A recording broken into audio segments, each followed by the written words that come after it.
Welcome back to another episode of the D-League. Today, episode 25, and like Bilal and I said last week, we are gonna switch topics from game genre, and starting today, we will be talking about game mechanics or functions week after week. And today, we will be talking about the game mechanic or walking. I guess it sounds a bit too basic maybe for some of our listeners, but because it's the basic movement for pretty much all games that include walking, so except if you're flying a jet, then of course you're not walking. It's so basic that you might not think about it, but walking is pretty much the mechanic that moves you through the game and through all the levels, so it's always there, else you wouldn't make progress in the game. And so today Bilal and I, we will be taking a look at the walking mechanic. And for me, walking can be divided into two types, or at least how it works, which would be direct movement and direction-based movement. And what I mean with that is that direct movement, if you take a look at your keyboard or your gamepad, if you press up, you move up. If you press left, you move left. And so it's the direction you move to is the direction you are pressing. So if you could say it's like chess. If you have a chessboard, if you move to the left, then you move to the left square. And if you move to the right, or you press right, then you move to the right square. On the other hand, you have direction-based movement, which means that if your character faces, let's say, upward, then if you press up, you move forward. And if you press down, then you move backward. So it would go down the screen. Mm-hmm. And while left and right would be used for turning, so to change the direction you're moving into would be done by pressing left and right. So it's kind of like steering. You could, I guess in this case, it would be like driving a car. A car cannot strafe. It cannot move left and right. You need to steer. So that is what I mean with direction-based movement. Mm-hmm. Is there anything you want to add to that, Bilal? No, in terms of direction, no. I mean, it's pretty basic. Do you know any other walking mechanic? Maybe anything that comes to mind? So yeah, I mean, so I guess there's that directional kind of movement where you up, down, and then turning with left and right. And then did you mention strafing, where you walk left and right and just kind of... Yeah, that would be direct movement, where you press left and then you move left. Oh, okay, and direction-based. Okay, I see. So I mean, those are the basic kinds. I mean, what was... In the really old games, you kind of had, like, jumping based off of grids with this kind of movement, and then as it evolved, you kind of had a more unit speed based, where there's kind of like a bit of acceleration. But yeah, in terms of direction, it's kind of all of it, all that goes on. Let's talk about acceleration in a moment. Before we go into that, I just want to give a short overview which, let's say, movement or walking function is good for which game. Mm-hmm. And for me, I noted down that direct movement, so up means moving up, left moving left, is helpful for games that use a fixed camera position. For first-person shooters, where mm-hmm. you strafe left and right, and you move because you are changing like your view or your direction with the mouse. Then it's good to make the it direct movement where if you press left, you strafe left. Another game type would be games using a bird camera, where you just look from above. So you could say something like a strategy game to move the camera. If you had a game with if you're using a character that you are moving, maybe something like MechWarrior, then I think that is also good to use the direct movement, because the camera is fixed in this one spot, like above the unit, so it doesn't get confusing when you're moving left and right and forward and so on. And of course 2D games where like I said about chess, it doesn't matter if it's if the models are 3D, like the gameplay is 2D, it's just a board where you move left, right, up, down. And I think for other games it's kind of the same. I mean, for 2D games, the camera is also kind of fixed. For example, if you have something like Super Mario Brothers, then if you move your character, then the camera just moves with the character, but it's not like it's turning or zooming. Well, zooming in, it's all right, but it's not like suddenly you see Mario from the front or from the back, something like that. Yeah. And concerning direction-based movement, which means that if you press up, you move forward. If you press left, you turn left. If you press right, you turn right. This will be good for games using a fixed camera, for example, Resident Evil 1, 2, 3, where the camera is fixed on, let's say, a wall, or like it's fixed at a specific point in the room. So if you had direct movement, you would have a change of camera angle, and then suddenly pressing up where you moved forward is suddenly walking backwards, and that can be very annoying. So in this case, it's good if you change camera positions to have it direction based.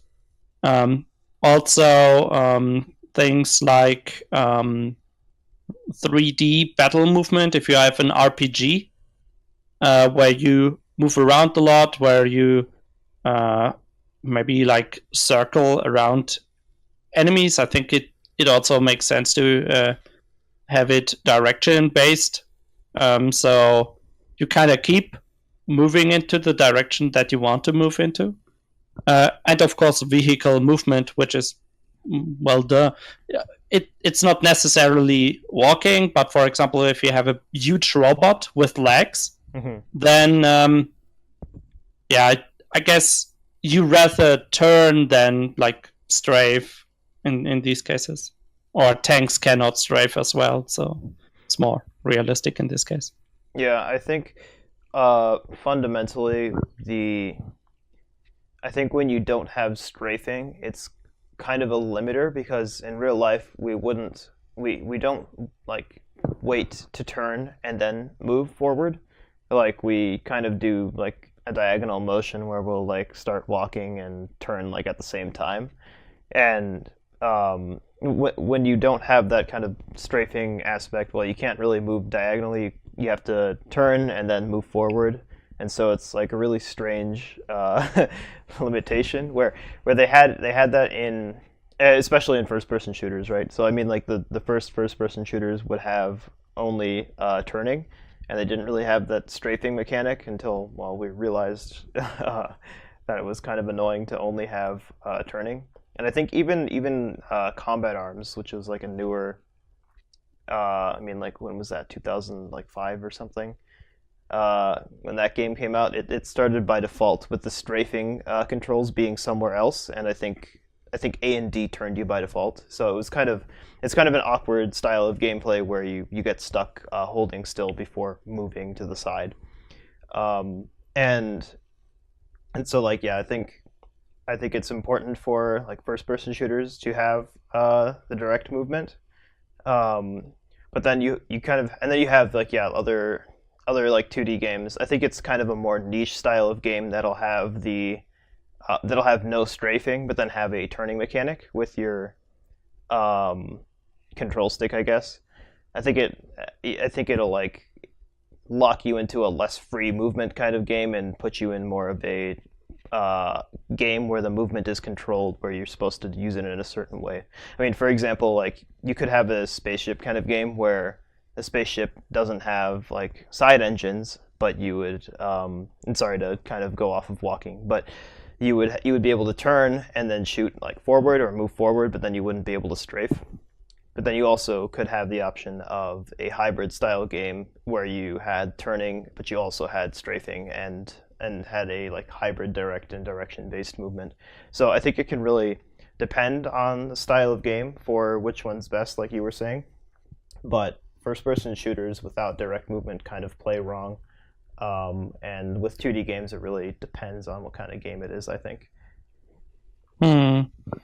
Yeah, I think so as well. Just for maybe shooters, if you have let's say not a first person shooter, but maybe a first person puzzle game, maybe it makes more sense to make it turn, like turning the character instead of strafing, because then you can just make the player well, you don't need to switch buttons, or you can just use your directional pad or your analog stick, and you don't have to switch to a second one to let's say adjust, like if you have moving forward and backward and then strafing on the digital pad, then you would need to use like an analog stick for turning. And maybe if it's not very combat based, then maybe it makes sense to just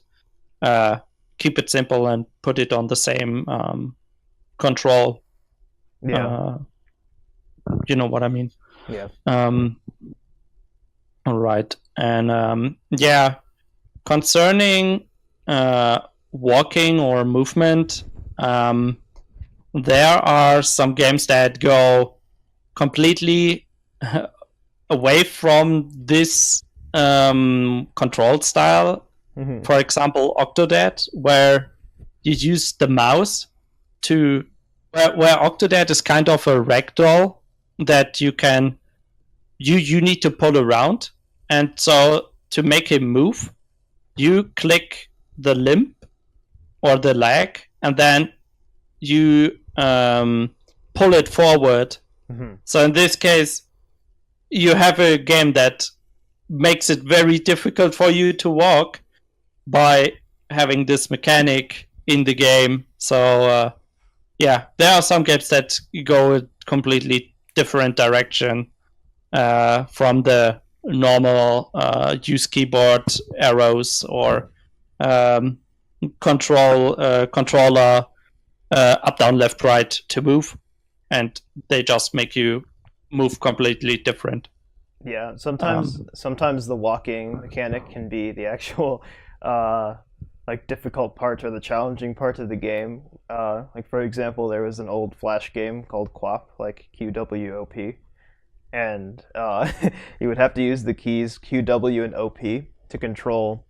I think it was legs and feet. Like so, Q would be like left leg, and W would be like left foot, and then O and P right respective for the right leg and foot. And then and so you'd have to like move them appropriately.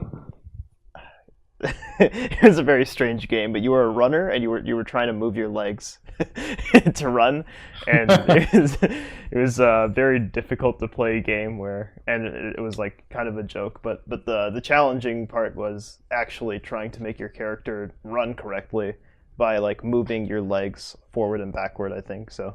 So yeah. That's just something that exists. Yeah, so that's kind of the novelty of the game, where walking is like the walking mechanic is the innovation of the game. Yeah.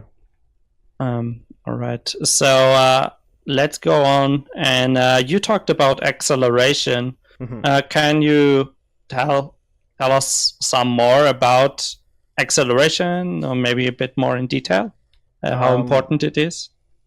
Yeah. So I think almost every modern game with movement that's not grid based is probably going to have an acceleration mechanic, whether or not you realize it.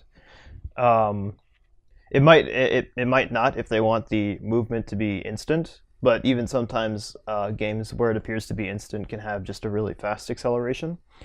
But if the movement to look smooth and or realistic, typically there's going to be a system where when you press any input button, including a keyboard button, the input will scale from 0 to 1. And not only will your velocity change, but typically the animation will also change in speed. So, for example, in Unity's Mechanim, you'll have a value from 0 to 1 in animation, where once you start at 0, your walking speed will be multiplied by the value, and then there will be a threshold to change it to a running animation, which will then, so for example, you could say at 0.5 input value, now you switch to a running animation, and then it scales between 0.5 and 1.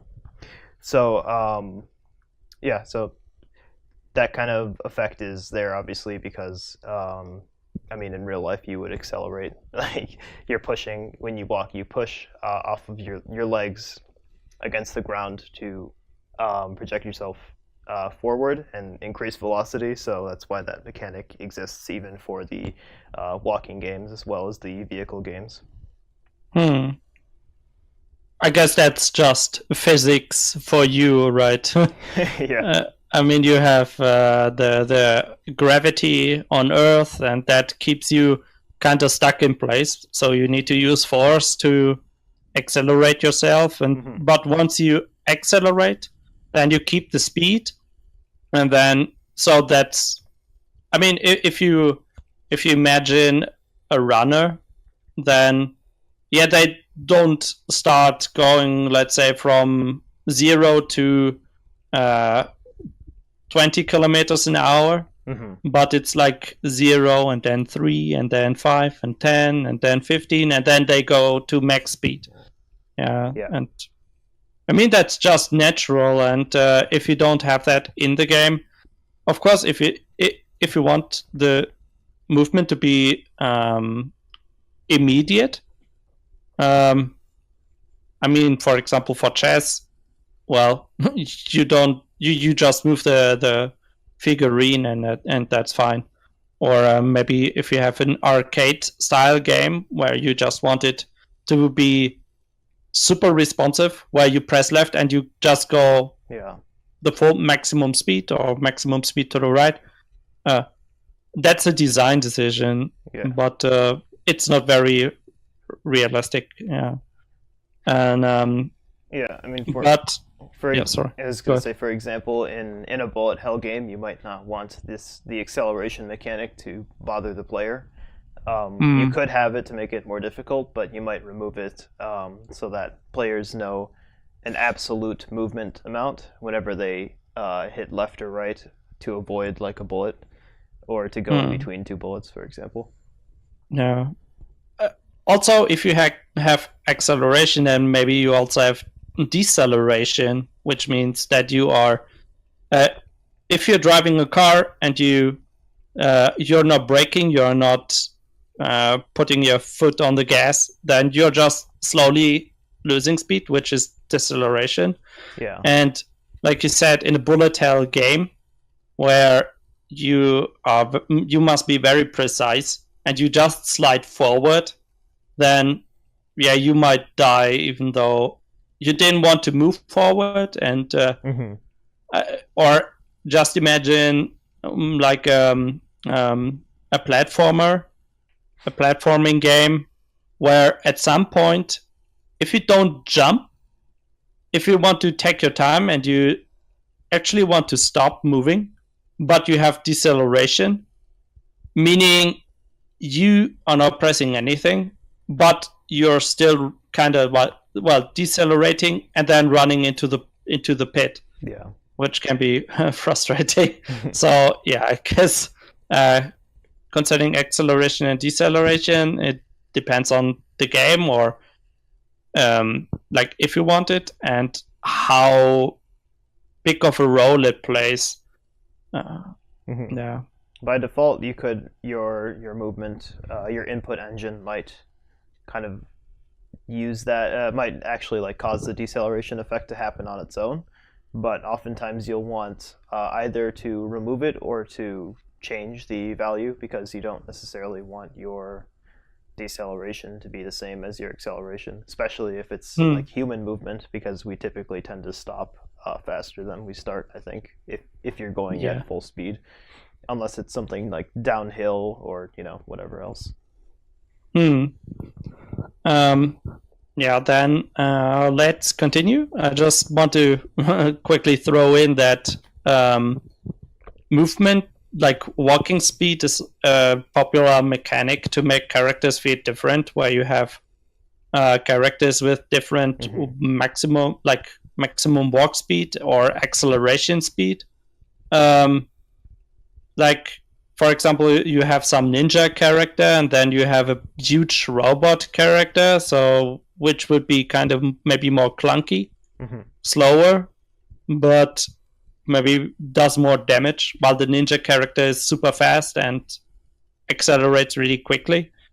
And that, like, if you create a game that actually walk speed is one mechanic how to differentiate characters from each other as well.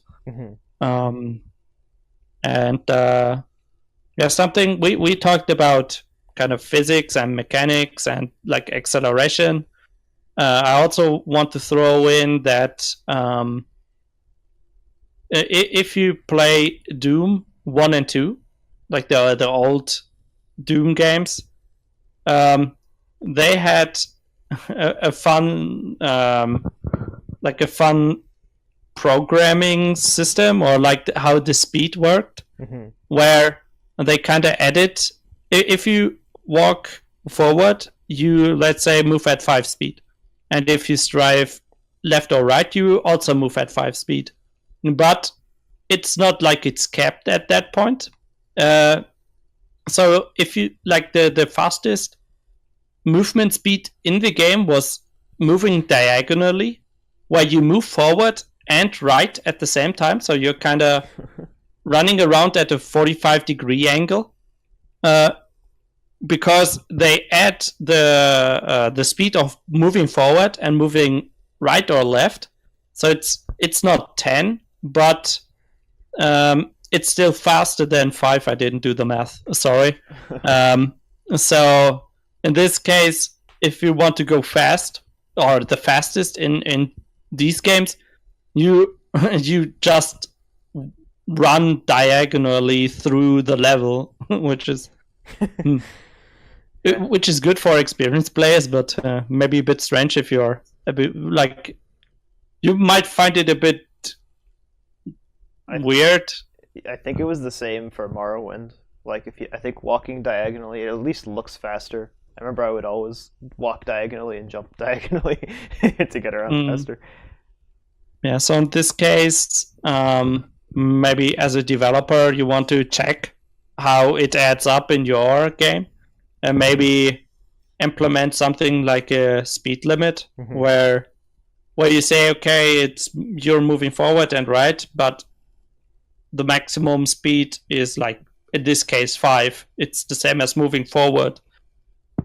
So people maybe just walk forward instead of running around diagonally, strafing through the whole world. Yeah. And also something really quick before we kind of move on to the visuals, something that I want to throw in is that as a developer, you also have to think about if walking changes the size of the character. So, for example, if the character moves the right leg forward, does it change the hurt box or like the character box size? So where maybe like the visuals are legs moving, but you can only let's say if you try to shoot the character, then you cannot shoot the leg, but you have to kind of shoot in between the legs because that's the center of the animation, something like that. So you have to think about this, and maybe you also want to check if what happens if you press left and right at the same time. Because, well, some older games that were not built for that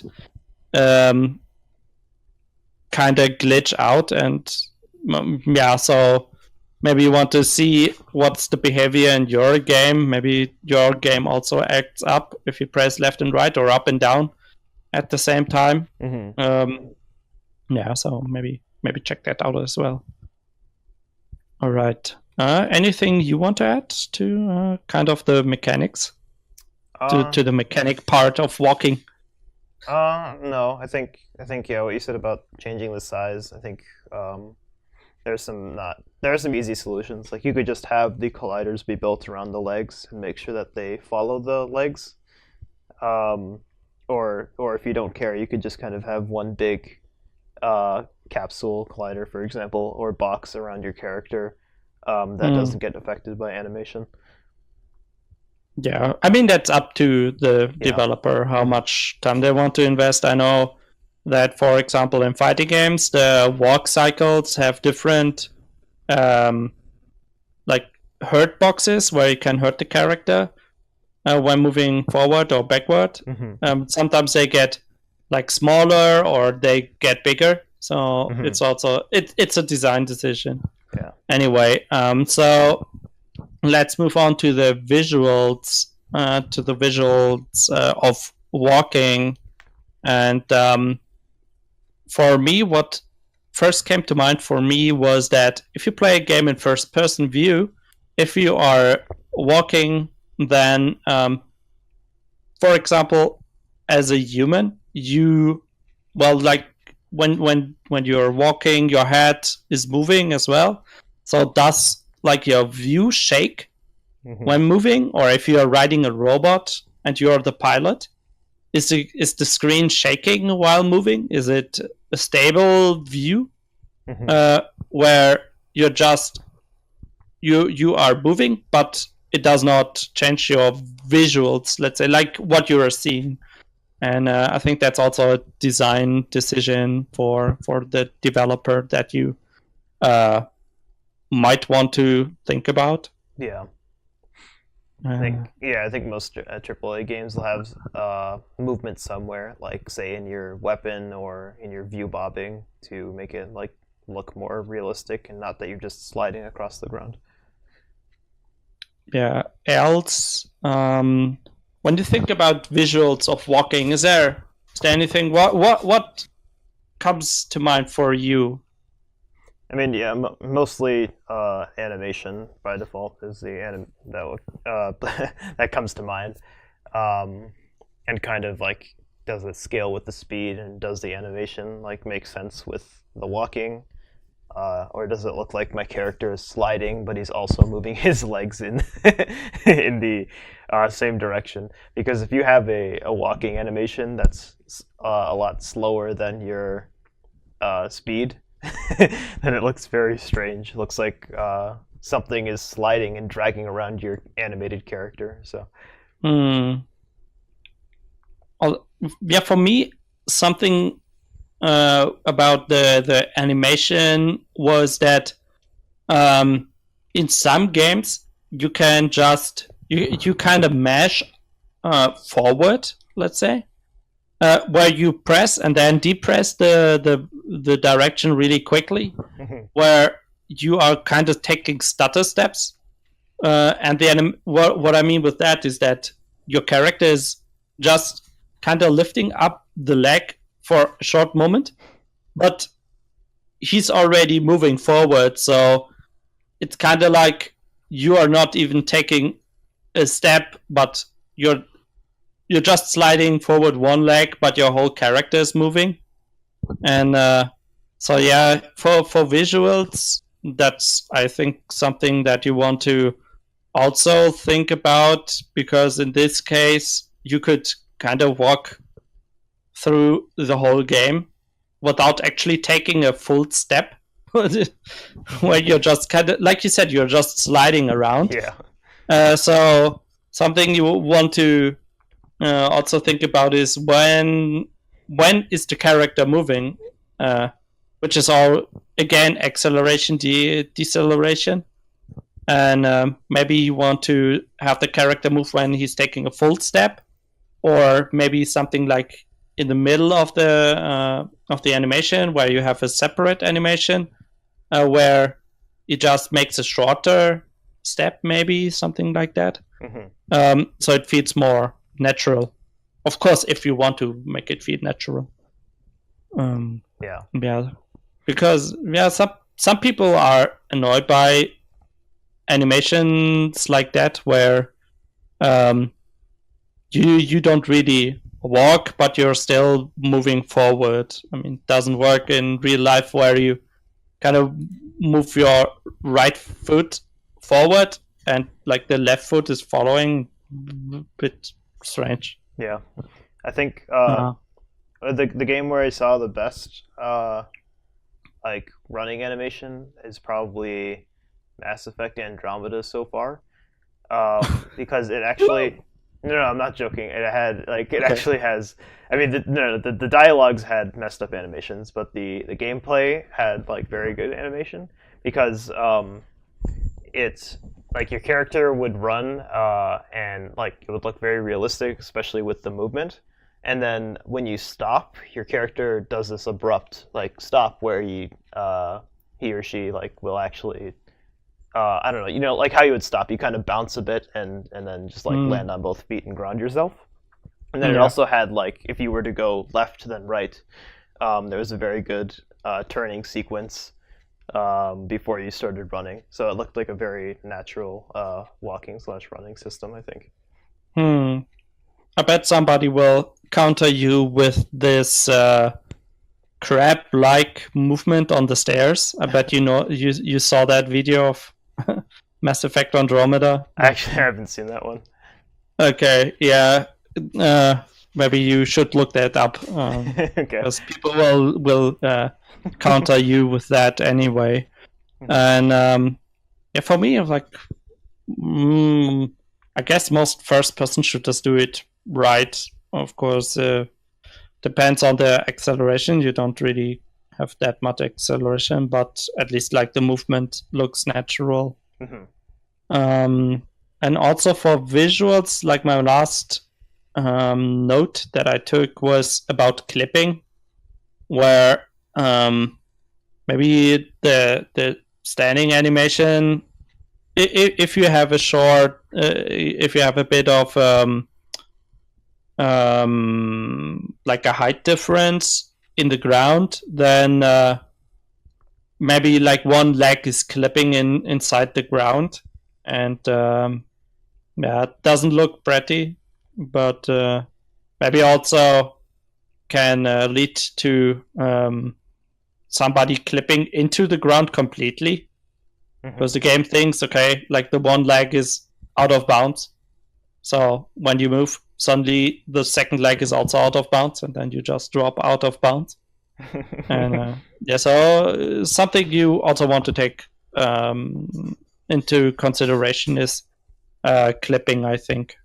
Yeah, and yeah, it's both like a combination of making sure the character's position stays at the top of terrain, and then also making sure, like, if you want it to be a lot more realistic than you typically would have in inverse kinematic system, where the legs will calculate, like, well, the animation will be calculated so that the feet will like kind of clip to a staircase or a ramp, and actually like make your leg kind of bend accordingly. Exactly. So that's it for me. Is there anything that you want to add? Something that I forgot, maybe? No, I don't have anything to add. Okay, then I guess we talked about 35 minutes about walking. Sounds good. Anyway, if we forgot anything, then hopefully our listeners will come to our rescue and tell us how wrong we are, and that Mass Effect Andromeda had a terrible run cycle. And anyway, I guess that's it for today. Then we have to think about what we are going to talk about next week. Which mechanic? But I hope you tune in anyway, because, well, I hope you guys just like surprises. Any final comments, Bilal? Anything you want to say? Nope. Okay. You're so talkative today. Anyway, so that's it for episode 25 of the Xfinity D-League podcast. And I hope you tune in again next week. And like I said, if we forgot anything, then feel free to comment anywhere, Twitter, YouTube, comments, wherever. So that's it. Have a nice day and listen to us next week. Bye-bye.